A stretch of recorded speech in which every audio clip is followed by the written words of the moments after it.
Bonjour, aujourd'hui on va faire l'étude d'une fonction, niveau bac, deuxième bac, marocain, ou bien terminal S, type français. Alors soit f, la fonction définie sur l'intervalle moins 1, 3 par f de x égale à x moins 1, le tout sur la racine carrée de moins x au carré plus 2x plus 3, avec c sa courbe représentative dans un repère orthonormé. Alors, les questions, il y a plein de questions. C'est un peu long. Ça va prendre beaucoup de temps. Je ne vais pas tout faire. Je vais juste vous donner des indications et vous comparer, vous travailler à la base de ces indications. Alors, soit f la fonction, définie comme suite, la courbe représentative dans un repère orthonormé. Vérifiez que pour tout x appartenant à l'intervalle ouvert moins 1, 3, f' de x égale à 4 sur la racine de moins x au carré plus 2x plus 3, le tout au cube. Bon, je ne vais pas dériver la fonction. Je vais juste poser comme quoi f de x s'écrit sous la forme e sur v. Et par conséquent, f' de x égale à e' moins ev' sur v carré avec e, c'est x moins 1. V, c'est la racine. Bon, vous faites des calculs et vous devez trouver ce résultat final. Il n'y a pas de, y a pas de difficulté là. Il faut juste faire attention pour ne pas se tromper. Après, on vous demande de dresser le tableau de variation de f. Bon, le tableau de variation, c'est le plus facile. Pourquoi? Parce que là, j'ai au dénominateur, j'ai une racine, donc elle est tout le temps positive. En plus, elle est différente du 0 sur l'intervalle moins 1, 3. Et au numérateur, j'ai un chiffre qui est 4. 4, c'est un nom positif. Et par conséquent, la fonction, ou bien la dérivée, elle est positive. Donc, petit tableau de variation. Moins 1, 3, faites attention. Les deux barres là, puisque c'est pas défini en moins 1, 3. f' de x. Puis, puisque la dérivée est positive, donc la fonction, elle est croissante. Et n'oubliez pas de faire un petit calcul de limite aux bornes. Sachant que les bornes sont en vert, donc il faut prévoir une limite en moins 1. Si on voit bien, ici, moins 1 au numérateur, donc limite x tend vers moins 1, x moins 1 sur racine moins x au carré plus 2x plus 3. Déjà, ça s'annule ici. Donc, ça donne un 0 plus. Et là, j'ai moins 1. Moins 1 et moins, ça fait moins 2. J'ai un moins et un 0 plus. Donc, ça tend vers moins l'infini. Donc, faites vos calculs détaillés. Donc, ici, la limite, c'est moins l'infini. En 3, là aussi, j'ai un 0 plus, puisque le dénominateur s'annule pour 3. Et 3 moins 1, 3 moins 1, ça fait 2, ce qui est positif. Donc, positif sur positif, ça donnera plus l'infini, tout simplement. Et on peut prévoir, parce qu'on ne vous l'a pas demandé, il faut prévoir que en 3 et en moins 1, on a deux asymptotes horizontales. Plutôt, pardon, verticales. Limite x tend vers a de f de x égale l'infini, ça veut dire x égale à a, une asymptote verticale. Voilà, c'est très simple aussi la deuxième question. Vérifie que le point A I0, c'est-à-dire de coordonnées 1, 0, est un centre de symétrie pour la courbe C. Alors, pour vérifier que le point de coordonnées 1, 0 est un centre de symétrie, il suffit juste de se rappeler de la définition d'un centre de symétrie pour une courbe. Alors, dire que par exemple, le point I de coordonnées alpha, bêta et centre symétrie pour une courbe, c'est F. Il faut d'abord respecter les conditions. Il faut que 2 alpha moins x appartient aux données de définition et f de alpha moins x doit être égal à 2 bêta moins f de x. Appliquons ça pour notre cas, pour le point A de coordonnées 1, 0. Alors, pour x appartenant à l'intervalle moins 3, mais pas plutôt moins 1, 3, Il faut que 2 fois 1 moins x, ça presque 2 alpha. Et alpha, c'est 1 et bêta, c'est 0. 2 fois 1, ça fait 2, moins x aussi. Il faut prouver que ça appartient à l'intervalle moins 1, 3. Alors pour x, strictement supérieur à moins 1, inférieur à 3. Moins x, j'inverse, moins 3, 1. 2 moins x, moins 1, 3. Donc, remarquez bien que 2 moins x appartient. Donc, c'est vérifié. Maintenant, reste à calculer f 2 moins x égale f, ou bien 2 fois 0, puisque bêta c'est 0, 2 bêta, moins f de x. Vérifie que f2 moins x égale à moins f de x. Bon là, je vous laisse le soin de le faire. C'est très facile. Il suffit de calculer ça et remplacer dans l'expression de f de x et vous aurez que c'est bien égal à moins f de x. Donc c'est un centre de symétrie, c'est-à-dire le point I de coordonnée 1, 0 est un centre de symétrie. Et par conséquent, la courbe, elle est symétrique par rapport à ce point. Alors je passe à la question suivante. Question D, donner une équation de la tangente à la courbe G au point A, au point de coordonnées 1, 0, ou bien au point d'abscisse 1. Alors évidemment, on a la dérive ici.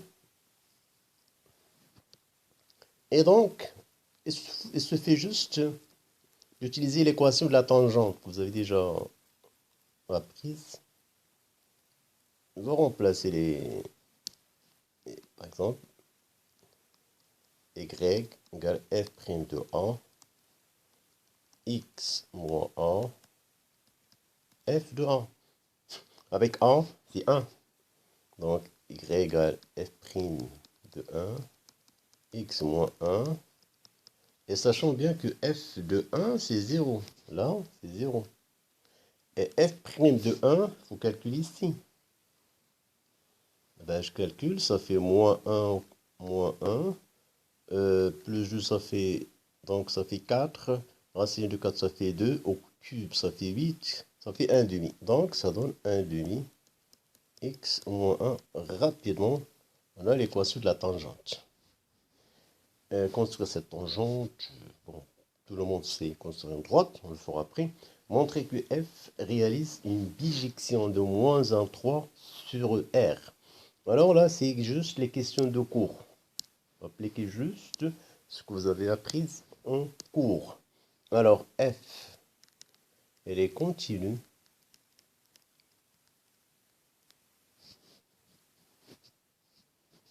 Et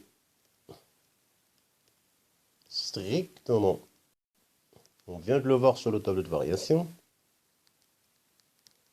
croissante sur l'intervalle moins 1, 3. Donc, la fonction f, elle réalise une bijection de l'intervalle moins 1, 3 sur l'image f moins 1, 3 qui, d'après le tableau de variation, est égal à R. Ça veut dire moins l'infini plus l'infini. Donc, on vient de répondre à cette question. On note G, sa fonction réciproque.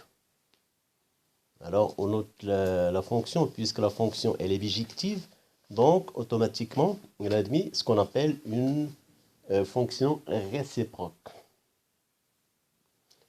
Alors, question, montrer que, pour la courbe, je reviens. Montrer que pour tout x appartenant à R, g de x égale à 1 plus 2x sur... Alors, je vais passer à l'autre page.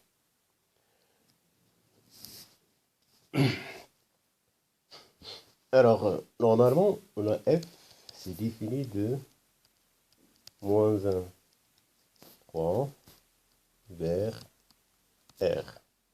Donc, la fonction g, par exemple, pour tout x, on va fait correspondre f de x égale y. Et dans l'autre sens, c'est la fonction g. G, c'est la fonction inverse. Elle est définie de r vers moins 1, 3. Et pour tout y, on va le faire correspondre g, y, qui est égal à x. Bah, pour les lettres, je peux les garder comme je peux les inverser. Je peux prendre ici y, et là, je peux mettre x. C'est des lettres muettes. Et là, c'est g de x égale à y. Alors, je note soit x, lui,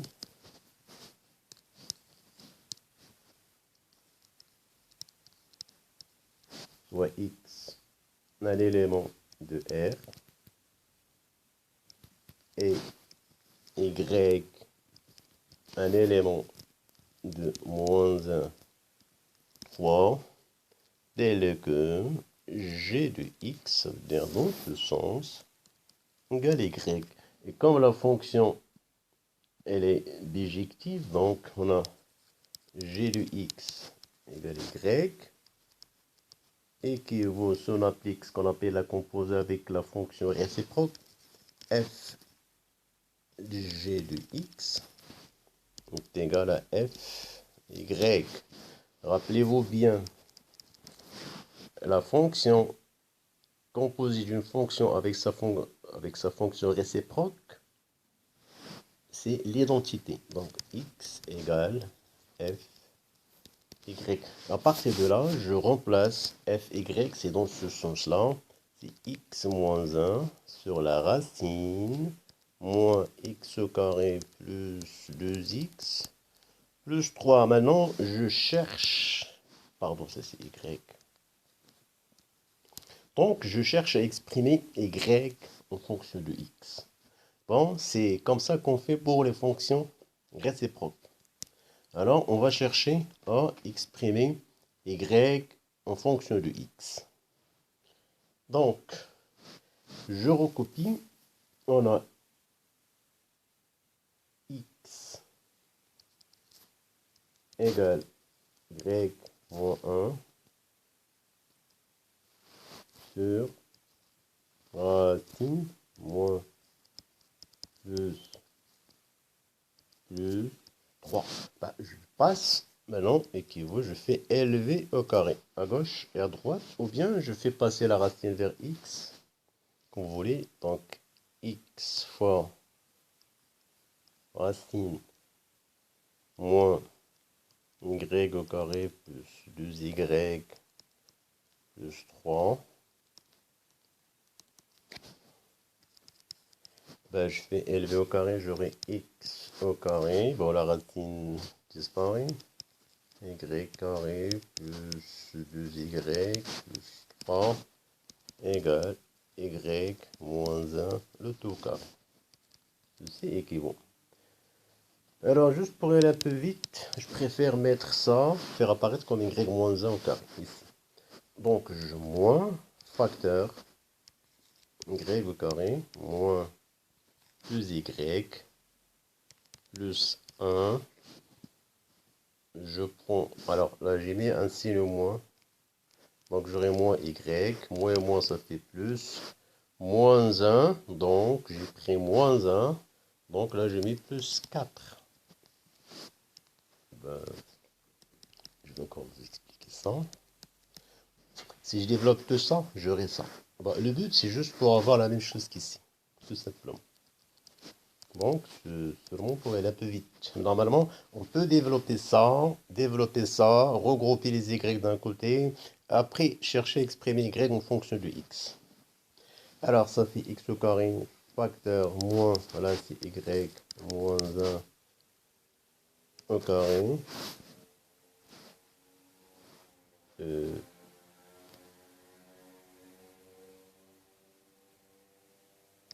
plus 4 égale y moins 1 au carré. Équivaut, bon, je développe, moins x au carré, y moins 1 au carré, plus 4x au carré est égal y moins 1 au carré. Alors, Je dois maintenant regrouper les y-1 au carré. Je fais passer lui vers l'autre membre. Je vais là, qui vaut 4x au carré. Je garde ce membre. y-1, c'est lui. Plus x au carré, facteur y-1. Donc, bon, vous avez compris maintenant le but de faire apparaître y-1 au carré comme ici. Donc ceci est égal y-1 facteur de 1 plus x au carré. Et là, je tourne la page. Donc on a y-1, 1 plus x au carré, 4x au carré. Donc y-1 au carré égale 4x au carré sur 1. Là, je commence à isoler le y. Ah, je l'ai laissé à gauche. Maintenant, je vais mettre des racines. Faites attention, quand on met des racines, il faut prévoir des valeurs absolues. Donc, valeur absolue, y-1 égale valeur absolue de tout ça. Ah ben, la racine de tout ça. La racine au numérateur, ça fait 2 valeur absolue de x. Et là, je garde la racine 1 plus x au carré. Alors, le dénominateur ici est positif. Et j'ai valeur absolue égale à valeur absolue. Donc, ça veut dire x et y-1 sont de même signe. Donc, j'aurai directement y-1 de x racine 1 plus x au carré.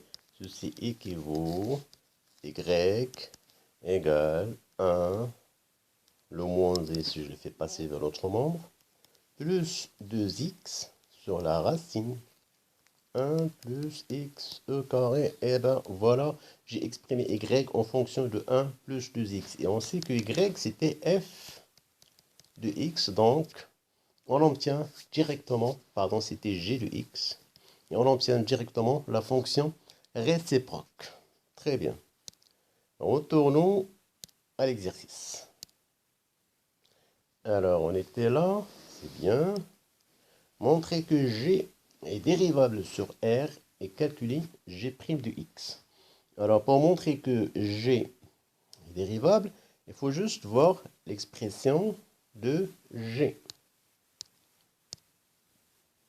Alors, on a trouvé tout à l'heure g de x égale à 1 plus sur la racine 1 plus x au carré. Ben, le problème, il est là. Ben, ça c'est 1, ça c'est 2x. Mais le problème, c'est dans la racine qui est au dénominateur. C'est là qu'il y a le problème. La racine, chaque fois que vous avez la racine, il faut montrer que la racine d'abord, ça ne s'annule pas. On vient se débarrasser des racines ou bien des solutions de l'équation racine de 1 plus quelque chose égale à 0. Donc, on a 1 plus x au carré strictement positif. Donc, on remarque bien que cette fonction 1 plus x au carré, elle est strictement positive. En plus, elle est dérivable. Ça veut dire qu'elle est strictement positive, ça veut dire qu'elle ne s'annule pas. Elle est dérivable. Donc, automatiquement, la fonction g sera dérivable sur... Alors, elle est positive et dérivable sur r. Donc, g de x est dérivable aussi sur r. Pas de souci là, pas de problème. Juste appliquer ce que vous avez déjà appris dans le cours. Alors, si on vous demande de calculer la dérivée, bon, je ne vais pas calculer la dérivée. G' de x, la dérivée de 1, c'est 0, ça c'est u, ça c'est v. Donc, vous devez trouver quelque chose qui ressemble à ça. 2 sur 1 plus racine au cube. La dérivée de... c'est G' de x. Alors, après, on va voir les autres questions. On déduire que pour tout x appartenant à 1 plus l'infini, g' de x est compris entre 0 et racine de 2 sur 2. 0 et racine de 2 sur 2. Donc,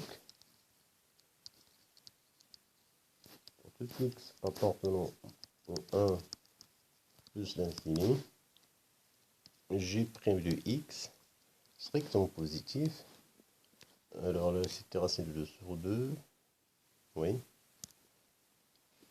Racine de 2 sur 2. Bon, on a la dérivée g'. On a déjà dérivé. Donc, on va chercher à encadrer g' tout simplement. On sait que x, elle est supérieure ou égale à 1, puisqu'elle appartient à 1 plus l'infini. Ceci implique, j'écris juste l'expression, g' de x égale 2, 1 plus x au carré racine au cube. Donc je vais encadrer ça et montrer que j'ai pris, c'est encadré strictement entre 0 et largement racine de 2 sur 2. Donc pour x supérieur ou égal à 1, il faut 1. Bon, x au carré, ça reste toujours supérieur ou égal à 1, évidemment. 1 plus x au carré supérieur ou égal à 2. Et racine, la racine, elle est croissante sur 0 plus l'infini, donc supérieur ou égal à 2. Donc 1 plus x au carré supérieur ou égal à racine de 2. Après, je passe au cube, si vous voulez bien. Implique racine 1 plus x au carré au cube supérieur ou égal à racine de 2 au cube, racine de 2 fois racine de 2 fois racine de 2, ça fait 2 racine carré 2. Ceci implique maintenant je passe à l'inverse, 1 sur racine 1 plus x au carré au cube. C'est positif puisque une racine avec un 1 est inférieur ou égal à l'inverse de 1 sur 2 racine de 2. Après, j'ai ici un 2. Donc,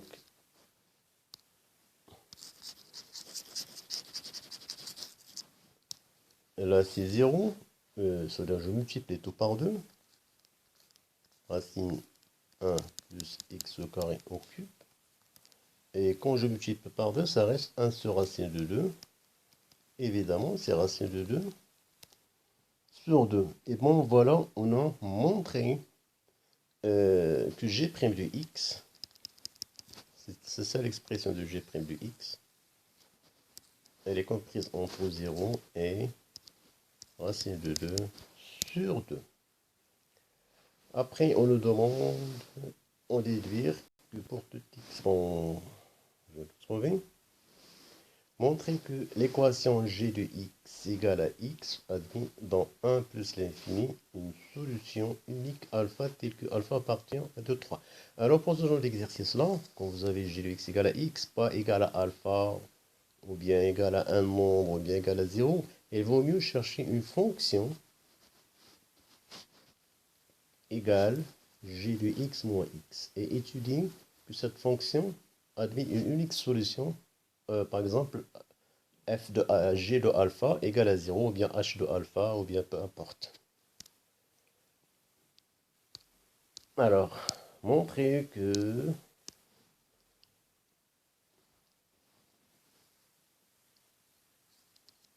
g de x égale à x admet une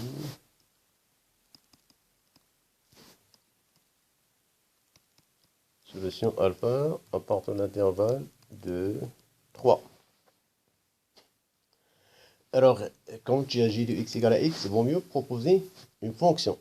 Je prends par exemple la fonction Lx égale g de x moins x. Et nous, on va montrer que Lx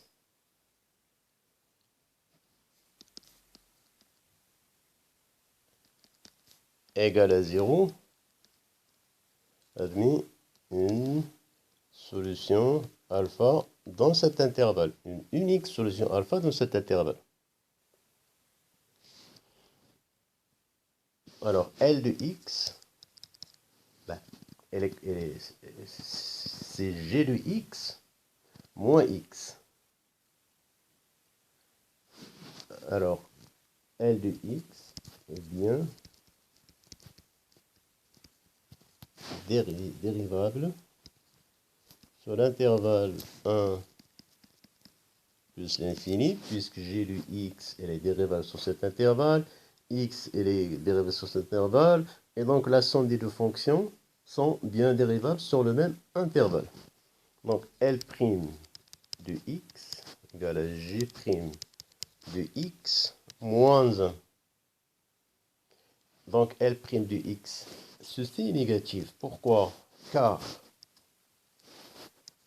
G' de x, d'après la question précédente, elle est positive et inférieure ou égale à racine de 2 sur 2, qui est inférieure strictement à 1. Donc G' de x moins 1, c'est négatif. Donc, juste pour conclure comme quoi, L est strictement décroissante. Sur l'intervalle 1 plus l'infini.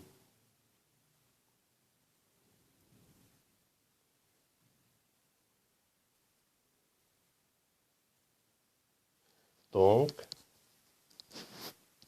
L de x est une bijection de 1 plus l'infini vers L 1 plus l'infini. Bon, si on calcule les limites, donc cet intervalle-là, c'est égal. Les limites en 1, enfin, on calcule G de 1. Si on revient en arrière, G de 1, on calcule juste sans voir là, j'ai le résultat. Donc G de 1, c'est racine de 2. Et en plus l'infini, ça donnera moins l'infini. Donc il faut juste calculer la limite. G de x moins x, donc c'est moins l'infini, racine carrée de 2.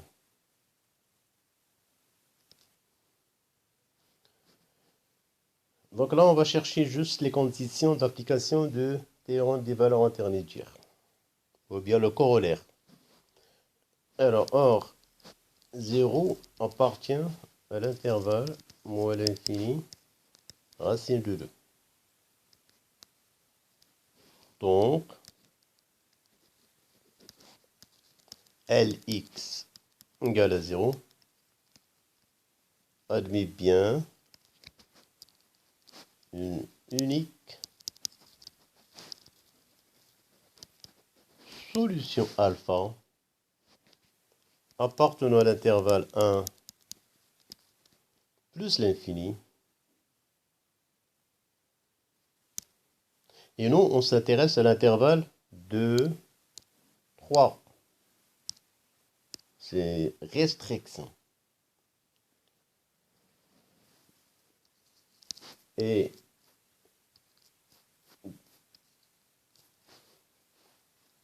sur 2, on peut juste dire que 2, 3, l'intervalle 2, 3, il est inclus dans 1 plus l'infini. Et f de 2 fois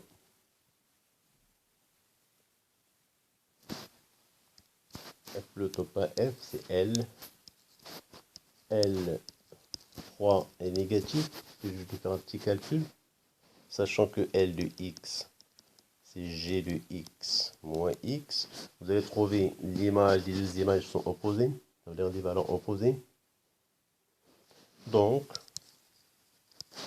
alpha appartient, ça veut dire on réduit l'intervalle. Normalement, alpha elle est entre 1 plus l'infini.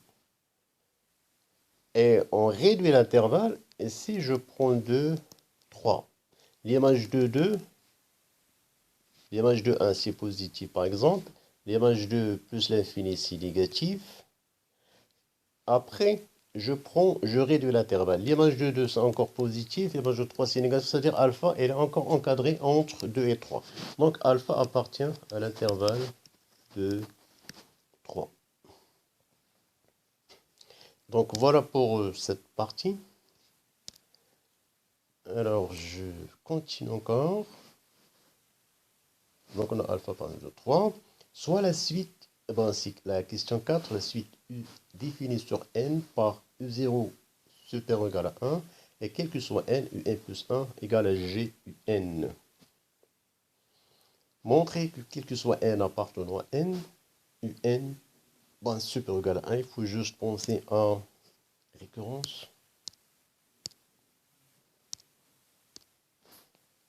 Alors pour la récurrence, on a Un, U0 supérieur ou égal à 1 d'après les données. Alors, premièrement, initialisation.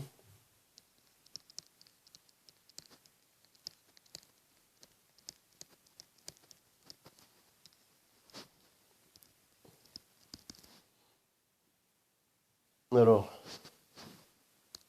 on a déjà, alors pour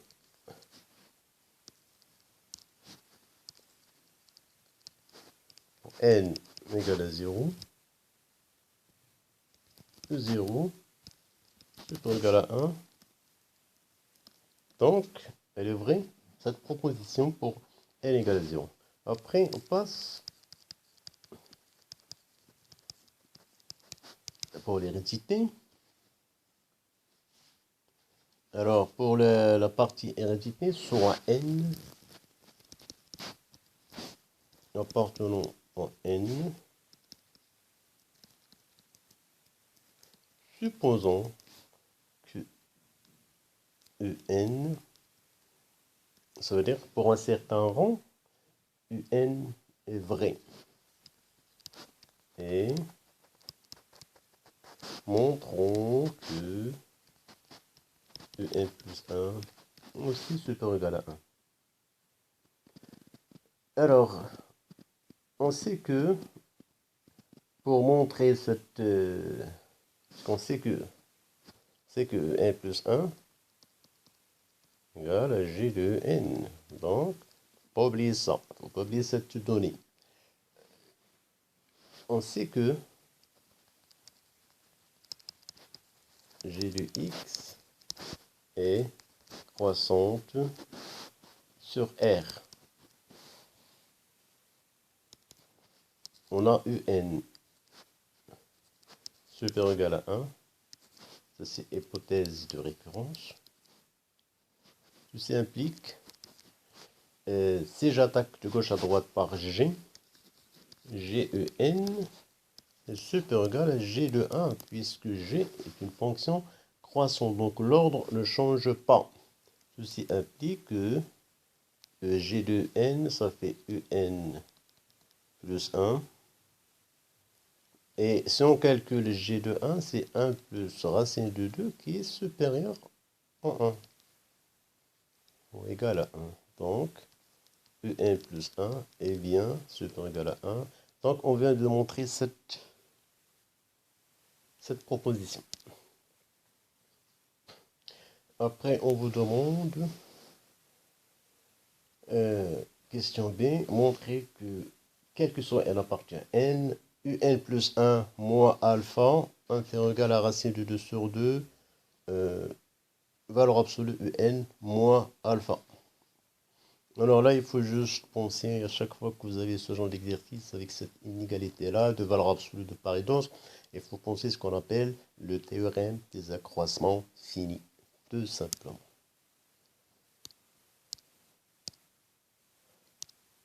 Alors, on sait que G dérivable sur l'intervalle 1 plus l'infini Et on sait que quel que soit x appartenant à l'intervalle 1 plus l'infini, ça on l'a déjà justifié, valeur absolue de g' de x inférieur égal à la racine de 2 sur 2. Donc, d'après le théorème des accroissements finis, et on prend deux réels pour A, B de l'intervalle 1 plus l'infini,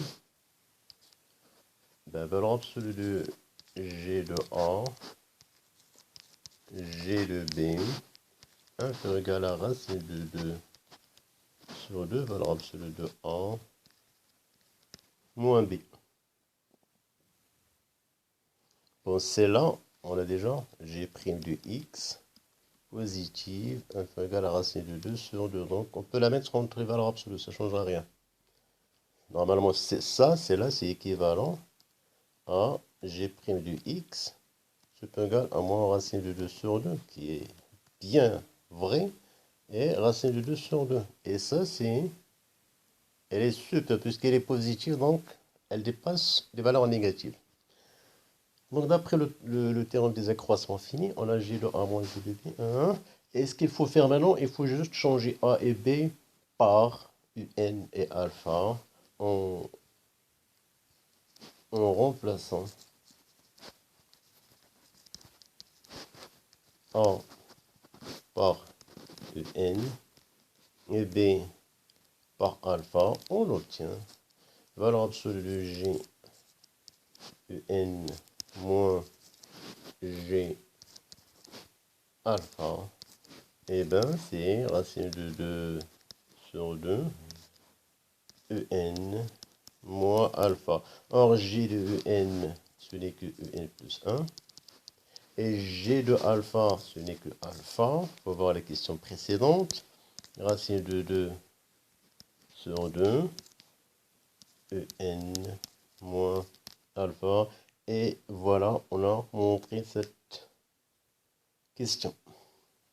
Après, il y a une question suivante, question 5.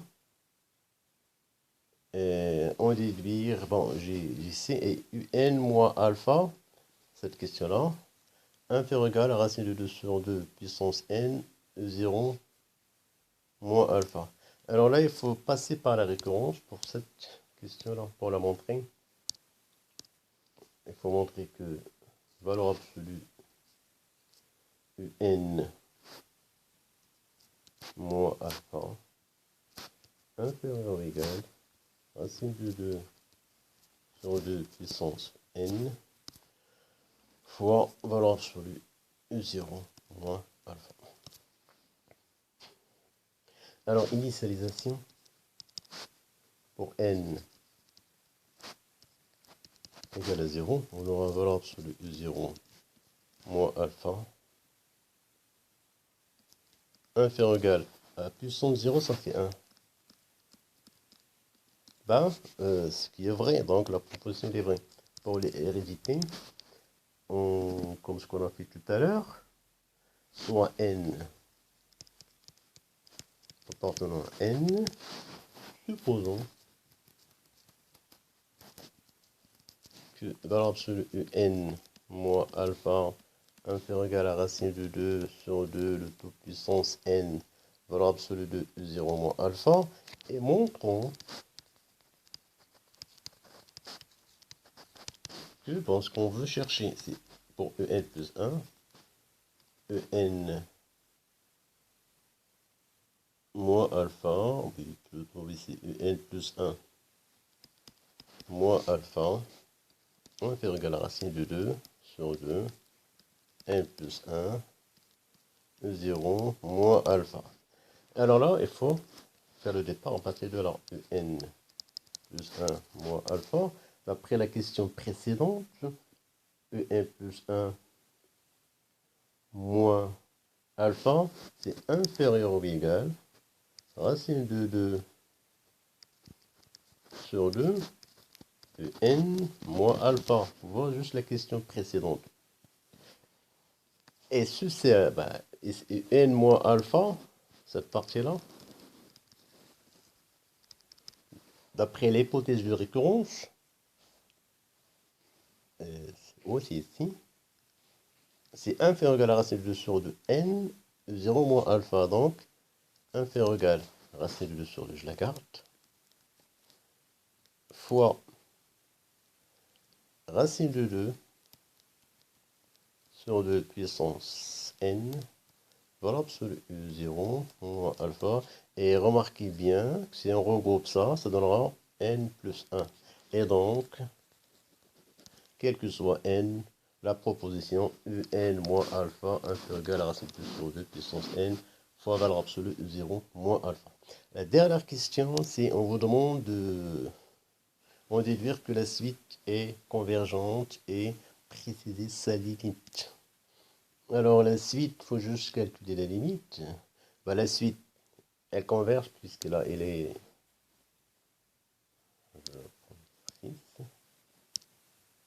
On a déjà, quel que soit n, appartenant à n, un moins alpha inférieur ou égal racine de 2 sur 2 puissance n fois valeur absolue 0 moins alpha. Et on a déjà dans les questions précédentes comme quoi un elle est inférieure ou égale à 1. Donc on ne connaît pas la nature de la suite, ça veut dire les variations si elle est croissante, décroissante, mais on a ici un encadrement, ça veut dire là un moins alpha, d'après les valeurs absolues, c'est supérieur ou égal à racine de 2 sur 2 puissance n, valeur absolue 0 moins alpha, qui est inférieur ou égal à racine, c'est avec un moins ici, racine de 2 sur 2, valeur absolue 0 moins alpha. Ici, c'est puissance n. Donc, on va utiliser le théorème des Janda. On va calculer la limite à gauche et la limite à droite. Déjà, la limite, ça dépend de racine de 2 sur 2 puissance n. Limite n tend vers plus l'infini. Racine de 2 sur 2 puissance n égale à 0 puisque racine de 2 sur 2, c'est strictement supérieur à moins 1, inférieur à 1. Et par conséquent, la limite ici, elle tend vers 0. C'est là, elle tend vers 0. Et donc, limite n tend vers plus l'infini, un moins alpha égale à 0. Ceci entraîne limite n tend vers plus l'infini, un égale à alpha. Donc, elle converge vers la valeur alpha. Et alpha, elle appartient à l'intervalle de 3. Bon, voilà pour ces petites indications. J'espère que vous avez bien compris. Bon courage et à la prochaine.